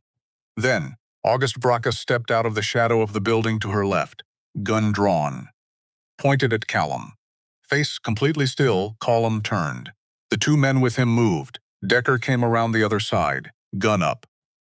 The 2 hired men stopped. 4 seconds of absolute stillness. The suspended moment before everything moves or nothing moves. The moment where decisions are made that can't be unmade. Callum Reese looked at August. August looked at Callum. Whatever passed between them had no name for it. Just the specific weight of 2 people who have history together, who built something together that was supposed to mean something, looking at each other from opposite sides of where that something ended up. August, Callum said. Callum, August. Just names. Just the acknowledgement that they knew each other, and that knowing hadn't been enough. You don't want to do this, Callum said. Tell me what I want, August said. And I'll tell you how wrong you are. A long pause. He'll send more people, Callum said. Better people. If I don't bring back what he wants, then we'll deal with better people, August said. Put your gun down, Callum. I can't, you can, August said. You just don't want to face what comes after. Callum Reese stood in the Nebraska evening, with 2 guns pointed at him, and whatever was left of his former self visible for just one moment in the set of his jaw. The remnant. The 23-year-old who'd wanted to do it right, who'd had someone patient enough to teach him. He put his gun down. The 2 men with him followed. She didn't process what she'd watched. Not yet. Processing required space that the present moment wasn't offering. Tie them, August said. Decker moved. She looked at Callum, who was looking at his boots with the expression of a man who has run all the energy required to maintain his position. How much does Crail know? She said. Callum looked up. Everything in the journal. He's had a copy since 1884. A clerk in the Denver filing office. Someone who saw correspondence. A pause. A man named Ferris. He's gone now to Washington, she said. What's he prepared for? Callum looked at her for a long moment, making a decision in real time. She could watch it happen. Watch the moment he crossed from one side to the other. 2 men watching the Meridian Courier building, he said. Full rotation, 3 shifts. Not there to stop you from going in. There to know when you arrive, so they can move on the printing press before the edition runs. She absorbed that. He's not trying to stop us from to hold of the journalist. He's trying to stop the printing. He knows the documentation is real. He can't discredit. So the press has to be stopped before it runs. A pause. There are also two senators, Beale and Harwick, prepared to move on a federal injunction the moment the story breaks. Prior restraint on publication. They have a judge ready. How long does that buy them? 48 hours. In 48 hours, the documentation can disappear, and the witnesses can be managed. She looked at August. He'd been listening. His face doing the rapid processing thing. Fitch needs to run it the same night we arrive, she said. No staging. Immediate. He needs time to typeset, August said. How much? 4 to 5 hours for this volume. Then we give him everything in the first hour. He types while we're there.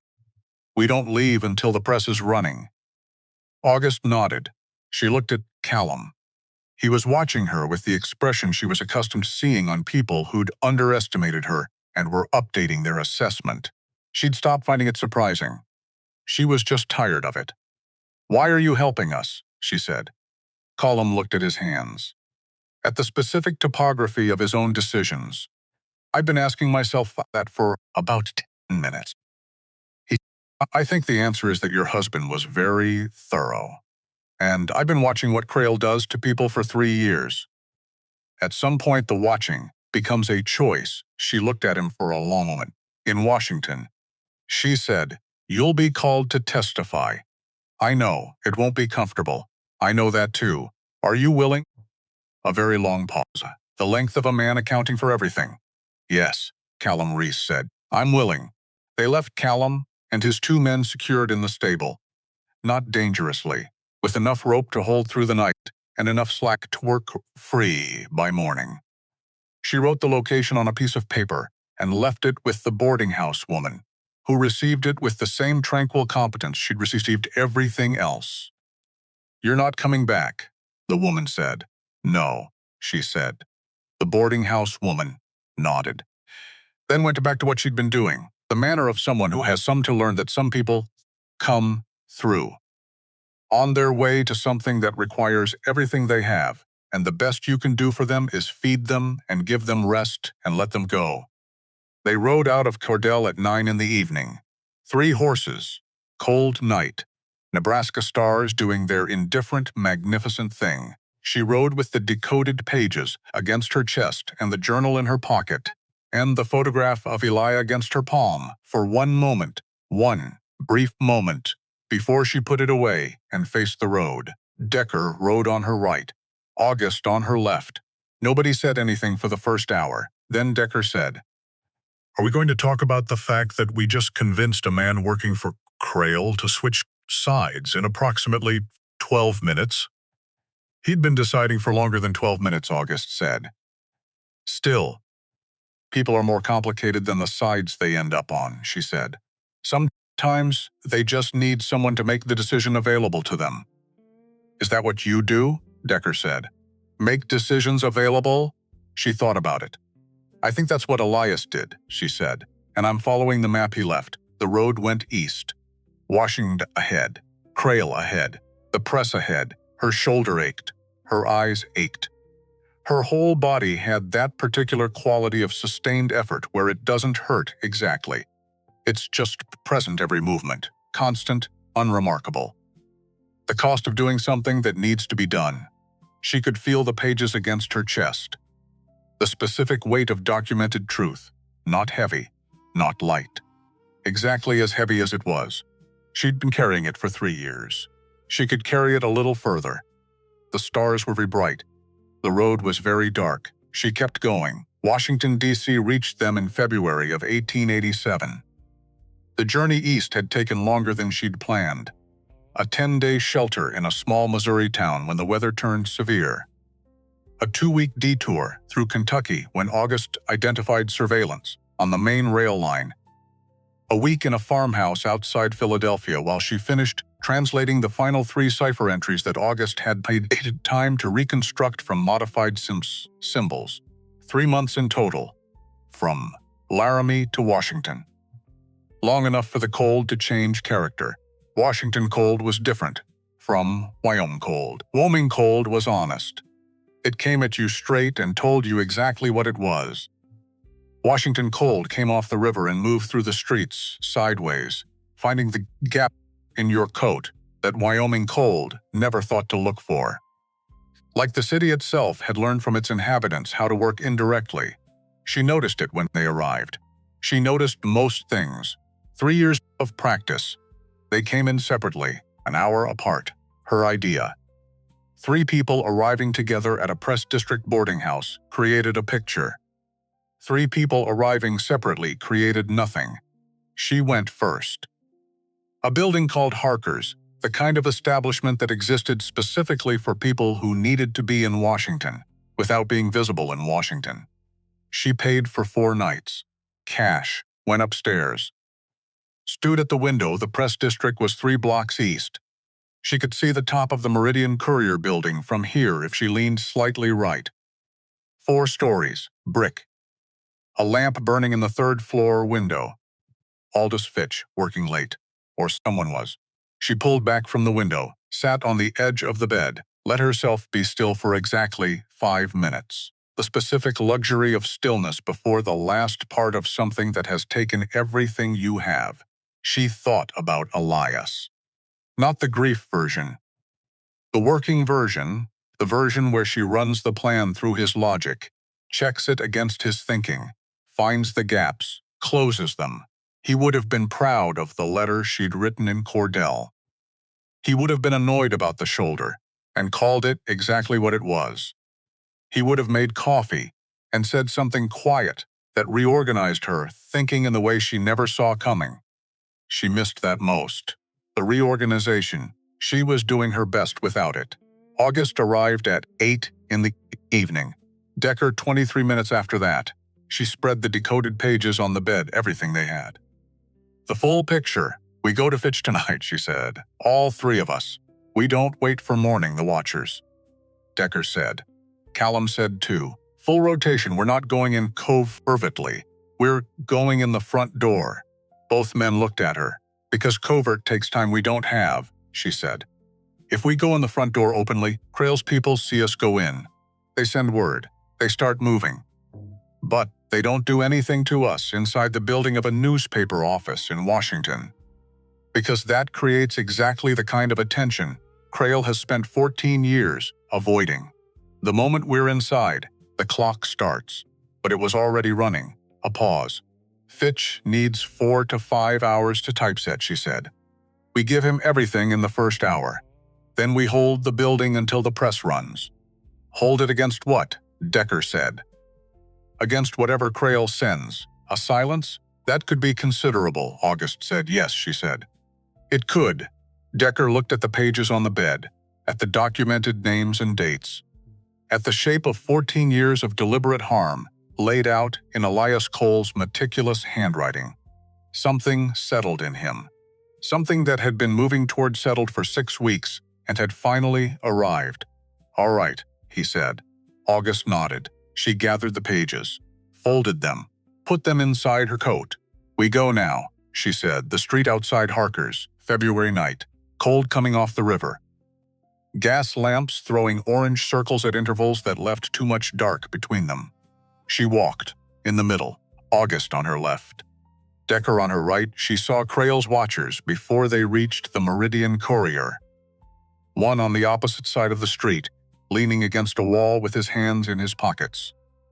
The studied casualness of someone whose job is to be unremarkable. One at the corner of the adjacent alley.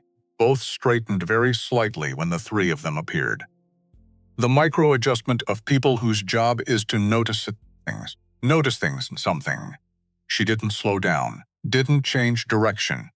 Walked straight to the front door and went in, the ground floor. Printing equipment. The smells of ink and metal and paper. The specific smell of a place where words become permanent. She loved it immediately. A young man appeared from behind one of the machines, 20 maybe. Ink stained to the elbows. Aldous Fitch, she said. Tell him Maren Cole is here. He's upstairs, I know.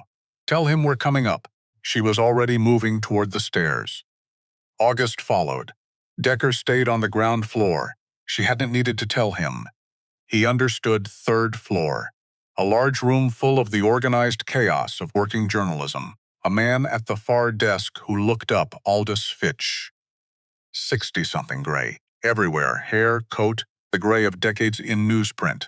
Wire glasses, repaired at the left hinge with what appeared to be a piece of string. Sharp eyes that assessed her in one fast sweep. "Mrs. Cole," he said. "You know who I am. Elias described you in his letters." He stood, extended his hand. She took it. Firm grip, the handshake of a man who takes things seriously. He said you'd come when you were ready. "Not before. I'm ready," she said. She reached inside her coat and took out the decoded pages, set them on his desk. He looked at the stack. His expression did something careful and controlled. "All of it," she said. 14 years. Names, amounts, the Washington layer, the judges, the senators, the payment routing, the specific duels arranged as removals. A pause. "All of it." Fitch put both hands flat on the desk. "Not picking up the pages yet. You understand," he said. "That once this runs." "I understand completely," she said. "How long to typeset?" 4 hours. Maybe 5. Then you start now. And we don't leave until the press is running." He looked at her for one more moment. Then he picked up the pages, and he started reading. 40 minutes later, 2 compositors were at the type cases. The specific rhythm of careful hands selecting letters. The incremental methodical construction of words that would, in a few hours, be permanent. She sat at the desk adjacent to Fitch's and watched him read. Watched his expression move through the material. Journalist's discipline, he'd trained his face to stay neutral in the presence of significant things. But she could track it in small movements. The slight tightening around his eyes at the Washington layer. The completely still moment at the senators' names. "Beale and Harwick," he said. To himself. "You suspected," she said. "I couldn't prove." He set that page aside carefully. "Now I can." August was at the window. She'd positioned him there deliberately. Best angle to the street, best view of the watcher opposite. Decker was downstairs. She could hear him moving through the ground floor.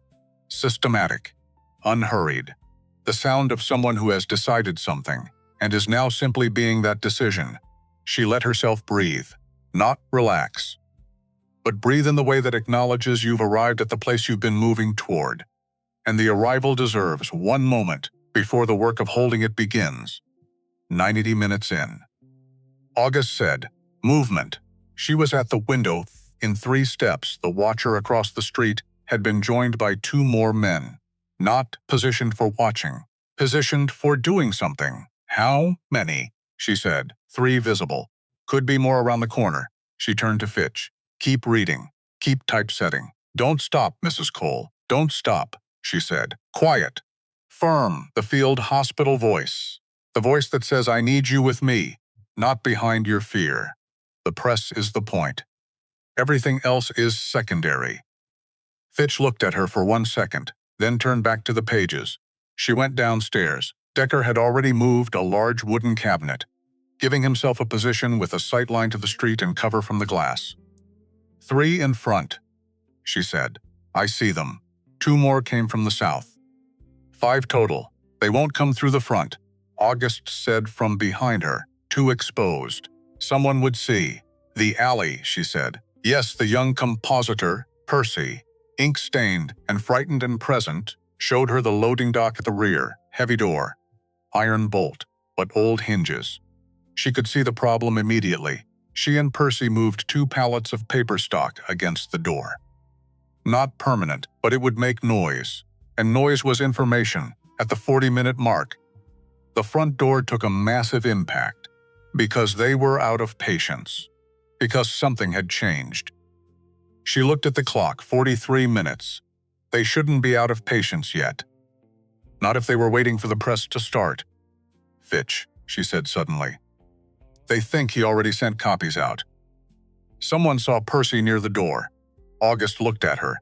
"They're not waiting for the press to start," she said. "They're trying to stop us from finishing. There's a difference." The front door open. 1 hinge gone. A man came through. Decker moved. One fluid motion. The speed of a man doing what the moment requires and nothing more. The man was disarmed and on the ground before he'd registered what happened. A second man tried the gap. August. Same economy, different method. The second man went down. The third man outside the gap looked in, made a calculation, stepped back. She could hear them outside. Regrouping, go, she said to August. Upstairs. Help Fitch. Nothing stops in that room. He went. She and Decker held the front. The loading dock went quiet. The men outside waited for an order that wasn't coming. Orders required communication, and communication required march. Time and time was running out for everyone tonight. They're not going to push again, she said. How do you know? Because they would have already. They're waiting. And waiting is working for us. He looked at the broken door, at the two men on the floor, at the quiet outside. That was not the quiet of absence, but the quiet of recalculation. You knew this would happen, he said. I knew something like this would happen. I planned for the version I could anticipate and left room for the versions I couldn't. That's not planning, he said. That's faith. She looked at him. At this young man who'd arrived at wisdom the hard way, which is the most reliable route even if it isn't the easiest. Maybe, she said. Or maybe it's what you do when the person you loved most trusted you with something important. You don't let yourself fail it. He was quiet. He trusted the right person, Decker said. She didn't answer. Couldn't, quite. Let it go where it needed to go. August came down the stairs at the 90-minute mark. His face told her before he spoke. First 50 are off, he said. She felt it move through her. The specific physical sensation of a thing you've been carrying for 3 years becoming something you've put down. Not finished, not safe yet, but down, out in the world. Existing independently of whether she continued to carry it. Percy, she said. Out the side window 10 minutes ago, August said. Something in his voice that was almost approval. Very fast, 50 copies. In Percy's hands. In the hands of the people Fitch had contacted over 2 years of preparation. Contacts cultivated for exactly this moment. People who would move immediately. Moving through Washington right now. Into houses and offices in the hands of people who would read them and understand what they were holding. Permanent. Real. Out in the world now without permission, she turned to the two men still on the floor. When your people find out what just left this building, she said. Tell them this. Tell them, Maren Cole said. It's done. Whatever you were hired to prevent, it's done. The men looked at her, said nothing. Which was the wisest thing they'd done all evening. She stood up. The full press run started 40 minutes later. She stood on the ground floor and listened to it. The press at full operation, enormous, regular, completely indifferent to the significance of what it was printing. The machine didn't know what it was doing, it just did it. Which was either beautiful or absurd, and probably both. She understood the feeling. Fitch came downstairs when the press started. He stood beside her. They both listened to it. Senator Beale will file the injunction by morning, he said. I know, it won't hold. But it will create noise. It will create exactly the kind of noise that tells people where to look, she said. A senator filing to suppress a story about a senator. That's its own story. Fitch looked at her with the expression she'd come to understand. Was his version of admiration. Restraint. Arriving with a slight tilt of the head. Your husband used to say you thought 3 moves ahead of everyone in the room, he said. He was being generous, she said. 2 moves. Sometimes 2.5. Outside, the watchers had gone. She'd noticed 20 minutes ago. One by one, quietly, the men on the street had simply left. The order to stand down had arrived. From wherever orders like this arrive from. The calculation had been made somewhere above their pay grade, that the damage was done and more violence would only deepen the story. The street was just a street again. Cold. Gas lamps. February in Washington. Decker was sitting on a crate near the broken door, elbows on his knees, head tilted slightly back. The posture of a man who has been at complete readiness for several hours and is allowing himself, carefully, to come down from it. Not collapsed, just decompressing. The specific decompression of a person who's been holding a shape for a long time and is finally allowed to be a different shape for a minute. August was at the window. Still watching, he would probably watch until sunrise. Some habits don't turn off. Some habits are the entire reason you're still alive. She looked at all of it. This room, these people, this machine, permanent. What Elias had spent his last months building. She let herself feel it for exactly 1 moment. The full weight of it, the 3 years. The planning, the writing, the cold, the shoulder. The photograph worn at the corner from being carried everywhere. All of it. Then she put it away and walked to Fitch. "I need to talk to you about what comes next," she said. "Callum Reese will cooperate. August Vracas will cooperate. There are at least 3 additional witnesses reachable through the documentation." A pause. "The injunction will fail because the story is already out. But Crail will fight the criminal charges. He'll spend money. He'll use every piece of the system still available to him." "I know," Fitch said. "This isn't over tonight," she said. "This is the beginning of the part that can happen publicly." "I know that too." He looked at her steadily. "Are you prepared for that?" She thought about it. Really thought. The way you think about something when the honest answer isn't the comfortable one, and you owe yourself the honest answer. "I've been preparing for 3 years," she said. "So yes. And also I have no idea what I'm walking into." "Both things are true simultaneously." Fitch nodded. That seemed to satisfy him.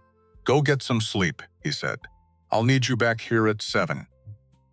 There's more to write, and you know this material better than anyone alive. More to write, more to do. The long middle work that comes after the dramatic part. The part nobody tells stories about, but that is, in the end, the part that actually matters. The part that determines whether the dramatic part was just a story or whether it changed something real." 7, she said. "I'll be here." She walked back to Harker's at 2 in the morning. August beside her, Decker slightly behind. The city doing the things cities do in the last hours before morning. Quiet, but not empty. Moving slowly. Getting itself ready for another day. She walked with her left shoulder level. She only noticed it because she hadn't been able to do that comfortably for weeks. The joint tracking the way it was supposed to. Some internal recalibration she hadn't instructed it to make. Happening independently. She noted it. Filed it. Something in her body understanding, before the rest of her caught up, that something had changed. At Harker's door she stopped. Turned round. August and Decker were both there. Both tired in the bone-deep way that isn't just physical. The tired comes from being fully present in something that required everything. Both somehow still completely themselves in it. She didn't have speech. She'd never been a person who had speeches. Elias had been the one who could find the right words at the right moment in the right number. She'd always been better at action than articulation, but she looked at them. Really looked. The way you look at people when you want to remember them accurately, not the version the stories will eventually make of them. Not the legend, but the actual people standing in front of you. Decker Fane, 32 years old. Half Mexican, half Irish. The fastest gun in Laramie, except he wasn't just that anymore. He was a man who'd found out his speed had been used for something he wouldn't have chosen, and had chosen differently when he had the chance. Who was his father's son in ways he hadn't known yet, and was just beginning to find out. Who had carried 2 names for 6 weeks, and would carry them differently now. August Vracas, 41 years old. Former soldier, former rancher, former marshal, former instrument of a system that had chewed him up and discarded him and left him somewhere between things for 9 years. Who had come anyway when it mattered. Who had faced Callum Reese in a Nebraska yard and made the harder choice. Who drank coffee because always understood that clarity was the most important tool he had. Who might, for the first time in a long time, have enough space to decide what he actually wanted. She said, "Thank you, that was all." 2 words, but she meant stepped them in the full weight of everything they'd done, from a farmhouse with no name outside Laramie, with a cracked window and a fire in pages of a dead man's careful work spread between them, to this street in Washington in February at 2 in the morning, with 50 copies of the truth already moving through the city. August nodded. Once. The specific nod, that means, I understand what you mean, and I'd do it again, and don't make me say either of those things out loud. Decker looked at his boots, then up, his green eyes in the gas lamplight. Your husband, he said, was the best thing that ever happened to me. And I never even knew his name, she breathed. Steadied. He knew yours, she said. He always knew yours. They walked away. She watched them go. Decker toward wherever he'd figured out to sleep tonight. August, she suspected, back toward some high point where he could see more of the city and watch it until sunrise. Some habits. She went inside, up the stairs, the room at Harker's, one window facing east, the river somewhere in the dark. Beyond the buildings, making its river, sounds that she could almost, but not quite hear. She sat on the edge of the bed and took the photograph. Out of her coat pocket, Elias. Dark hair going gray at the temples, the serious face with the smile hiding somewhere behind it. She'd always been a funner to find it, even in a photograph, because she knew where to look. The slight softening around the left corner of his mouth, the way his eyes held more than they showed. The photograph slightly worn at one corner from 3 years of being carried. From her thumb finding the same spot every time, every day, without her instructing it to, she looked at him for a long time. Not with grief. Something past grief. The thing that grief eventually becomes if you survive it long enough and keep moving forward and use it as fuel rather than weight. A kind of continuity. The understanding that what was between two people doesn't end when one of them dies. It changes form. It becomes something you carry and use and bring to the places it was always meant to reach. She'd brought it here, all the way here, through Denver and 6 weeks of preparation and a train to Laramie and a farmhouse with no name and 6 days of riding through Nebraska cold and Cordell and a Nebraska yard with guns drawn, and 3 months of a journey that had taken everything she had. She'd brought it here, and she'd gotten it here, and it was now, as of 40 minutes ago, out in the world. Permanent. Irretrievable. True. She thought about what that meant. What it would mean tomorrow, and next week, and next month, and next year. The legal proceedings that would begin. The senators who would try to contain the damage and fail because 50 copies of something true are harder to contain than one. The witnesses who would come forward. Callum Reese, August. The 3 names she and Fitch had already discussed, and the ones she hadn't anticipated who would come forward, too, because that's what happens when the first person speaks. It creates permission for others to speak. It makes the thing possible that seemed impossible the day before. Crail would fight. Of course he would. He had money and lawyers and a network built over 14 years. The fight would be long and expensive and ugly, and there would be days when it seemed like the system would absorb the impact and keep running. There would be days when she'd doubt, but the press had run. The story was out. And the story, now that it was out, belonged to everyone who read it. That was what Elias had understood about the press. That was why he'd said, don't trust the courts, trust the press. Because courts could be managed, could be positioned, delayed, obstructed by people who knew where the joints were and how to apply pressure. But a story in the hands of 50 people and growing. A story that was already, even now, moving from those 50 pairs of hands into more. That was something different. That was something that belonged to the world and couldn't be called back. She set the photograph on the windowsill. Facing east, facing the river and the coming morning, she lay back on the bed. Still in her coat, too tired to care about that, too tired to care about most things, but in the specific, clean way of someone who's exhausted from effort rather than from helplessness. The two felt completely different. She'd been exhausted from helplessness for the first 6 months after Elias died. She knew the difference precisely. This was the good kind. She thought about Decker going back to Laramie, eventually, becoming whatever came after fastest gun in Laramie. She thought he'd figure it out. He was smarter than his reputation, smarter, she thought, than he knew yet. And he had his father's voice in his head now, the voice he'd been ignoring for years, which was the voice of a man who had understood something about the difference between being fast and being useful. Decker would find his way to useful. She was certain of it. She thought about August.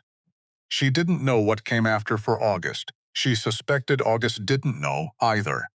But she thought he was, for the first time in a long time, someone who might be able to choose, who had put down enough of what he'd been carrying, the removed career, the trained partner who'd become an instrument of the wrong thing, the 9 years of being something he'd never intended, that his hands were free for something else. That seemed worth almost a great deal. That seemed worth almost everything. She thought about Fitch, about the work they'd do together, starting at 7 in the morning, about the long, unromantic, essential work of turning the night's events into the sustained legal and journalistic effort that would actually produce change. That part never made good stories. Nobody told tales about the months of testimony and document review and court appearances and injunction fights. But that part was where the real outcome was decided. She'd always known that, had always known it. It was why Hyde spent his last months building so carefully. He'd understood that the dramatic moment was only the beginning. That what mattered was what you built to sustain it. She would do that. Starting at 7, she closed her eyes. Outside, Washington was making the quiet adjustments that allow another day to begin. Somewhere a horse, somewhere a cart, somewhere the river, making its perpetual river sounds that didn't require anything of anyone. She had gotten here. The press was running. The truth was in the world. Tomorrow, the work continued. The long work. The kind that doesn't end in one night, but that couldn't begin without one. She had begun it. Tonight she had begun it completely and irreversibly, and with the only thing she'd had to offer. 3 years of everything she had, in service of what Elias had started. She thought of him one last time, at the very edge of sleep. Not the photograph version, the real version, the one she carried in a different pocket, the pocket that doesn't have a physical location, the version that said things quietly and precisely and always managed to reorganize her think in a way she never saw coming. If you're reading this, you already know most of it. She did. She'd always known most of it. She just hadn't known, until this moment, that knowing was enough. That, knowing combined with 3 years of effort and 2 men who had every reason to walk away and didn't, and a dead man's careful planning, and an apothecary who kept faith, and a journalist who'd waited 2 years for this night, and a young compositor who'd climbed out a window with 50 copies of the truth, that all of that, together, was enough, was more than enough, was exactly what it took. Her breathing slowed. The photograph of Elias sat on the windowsill facing east. The press ran through the night. And somewhere in Washington in 30, 40, 50 pairs of hands and growing, the truth was traveling toward the morning. She slept. A Washington court found Edmund Crail guilty on 11 counts of federal land fraud. She wasn't in the courtroom when the verdict came in. She was at Fitch's office, working on the follow-up story, the one about the 2 senators, which was its own story. Longer and more complicated and requiring a different kind of evidence. She was getting that evidence. She was very good at getting evidence now. 3 years of practice had a way of making you good at things. Percy knocked on the door of her office. She had an office now, a small one with a window facing an alley, which reminded her of Elias's office in Denver, and which she thought he would have appreciated enormously, and told her what the runner from the courthouse had delivered. She set down her pen, sat for a moment, let the moment be exactly what it was, then she picked the pen back up. Because the verdict on Crail was not the end. It was one piece of a much larger accounting that still had years left in it. Beale and Harwick, the judges, the payment network, the other territories where the same mechanism had operated under different names. There was enough work ahead for a decade. She had started it. She would keep going. But she allowed herself one more moment. She looked at the photograph of Elias on the corner of her desk, not in her coat pocket anymore, because she'd finally let it live somewhere other than on her body, somewhere she could see it when she worked.